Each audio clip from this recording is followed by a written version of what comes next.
عوام میں ایک بات مشہور ہے کہ بھوٹی، جسے بعض جگہ اوجڑی، بعض جگہ سکما، جو کہ بھوٹی ہے حلال جانوروں کا، مشہور ہے کہ یہ کھانا مکروہ ہے، حالانکہ ایسا کچھ بھی نہیں، یہ غلط بات مکروہ ہے۔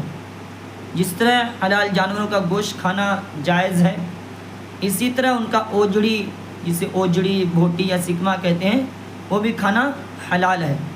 بعض لوگ بسا اوقات اپنی طبیعت کی وجہ سے ایک حلال چیز کو نہیں کھاتے ہیں، ایسا رخصت کہ آپ نے کھائے، لیکن چھی تھو یا پھر اس سے نفرت جتاتے ہیں۔ شریعت نے اس کو پسند نہیں کیا، اللہ نے حلال کیا ہے۔ جو چیز حلال ہے اس سے نفرت کرنا، چھی کہنا، تھو کہنا، غلط کمنٹ کرنا اس کے بارے میں، یہ شریعت کے روح سے جائز نہیں، درست نہیں ہے، غلط ہے، اس لیے اس سے بچیں۔ آپ یا ہم کوئی چیز نہیں کھاتے ہیں، اچھا نہیں لگتا، طبیعت کو پسند نہیں کھاتے ہیں، لیکن اس سے نفرت نہیں ہونی چاہیے۔